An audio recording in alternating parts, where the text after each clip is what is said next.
வணக்கம். 2026 புத்தாண்டு வந்தாச்சு. இது வெறும் காலண்டர்ல தேதி மாறுறது மட்டும் இல்ல. உங்க பணம், பாதுகாப்பு, ஏன் அரசு ஊழியர்களோட சம்பளம் வரைக்கும் பல விஷயங்கள்ல புது ரூல்ஸ் வந்திருக்கு. இந்த முக்கியமான மாற்றங்களை பத்தி சிம்பிளா தெளிவா தெரிஞ்சுக்கலாம் வாங்க. காலண்டர் மட்டும்தான் மாறுச்சுன்னு நினைச்சீங்களா? இல்லவே இல்ல. இந்த 2026ல நம்ம அன்றாட வாழ்க்கையே நேரடியா பாதிக்கக்கூடிய பல புது விதிகள் அமலுக்கு வந்திருக்கு. அது என்னென்னு ஒவ்வொன்றா இப்ப பார்க்கலாம். முதல்ல பிசினஸ் பண்றவங்களுக்கு ஒரு முக்கியமான செய்தி. நீங்க கமர்ஷியல் கேஸ் சிலிண்டர் பயன்படுத்துறவரா இருந்தா இந்த மாற்றம் உங்களை நேரடியா பாதிக்கும். ஜனவரி 1ஆம் தேதியிலிருந்து சென்னையில 19 கிலோ கமர்ஷியல் எல்பிஜி சிலிண்டரோட புது விலை ₹1849.50. இது ஒரு குறிப்பிடத்தக்க விலை உயர்வுதாங்க. ஆனா ஒரு நல்ல விஷயம் என்னன்னா, இந்த விலை ஏதம் கமர்ஷியல் சிலிண்டருக்கு மட்டும்தான். நம்ம வீட்டு உபயோக சமையல் எரிவாயு சிலிண்டர் விலையில எந்த மாற்றமும் செய்யல. சோ வீட்ல இருக்கிறவங்க யாரும் இதை நினைச்சு கவலைப்பட தேவையில்ல. சரி, ஏன் இந்த விலை உயர்வுன்னு கேக்குறீங்களா? இதுக்கு காரணம் சர்வதேச சந்தையில கச்சா எண்ணெய் விலையும் டாலருக்கு நிகரான நம்ம இந்திய ரூபாயோட மதிப்பு தான். இதையெல்லாம் வச்சுதான் எண்ணெய் நிறுவனங்கள் ஒவ்வொரு மாசமும் விலைய மாத்தி அமைப்பாங்க. அடுத்து நம்ம ஒவ்வொருத்தரோட நிதி அடையாளத்தையே பாதிக்க போற சில புது விதிகளை பார்க்கலாம்.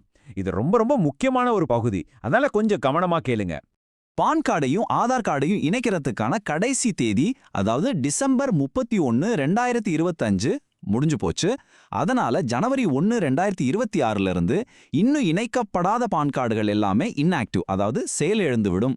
செயலிழந்த பான் கார்டுனா என்ன? சிம்பிளா சொல்லணும்னா, அதுக்கப்புறம் உங்க பான் கார்டு ஒரு செல்லாத பிளாஸ்டிக் அட்டை மாதிரி தான்.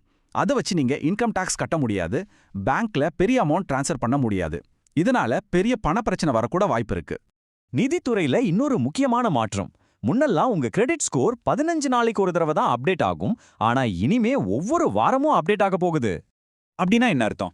நீங்க லோன் கட்டுறதுல கொஞ்சம் லேட் பண்ணா கூட அது உடனே உங்க சிபில் ஸ்கோர்ல தெரிய ஆரம்பிச்சிரும்.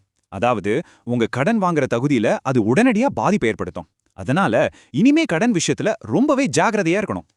அடுத்து நம்ம எல்லாருமே டெய்லி யூஸ் பண்ற வாட்ஸ்அப், டெலிகிராம் மாதிரி ஆப்ஸ்ல வந்திருக்கிற ஒரு புது செக்யூரிட்டி ரூலை பத்தி பார்க்கலாம். இனிமே வாட்ஸ்அப், டெலிகிராம், சிக்னல் மாதிரி மெசேஜிங் ஆப்ஸ்ல சிம் கார்டு வெரிஃபிகேஷன் கட்டாயமாக்கியிருக்காங்க.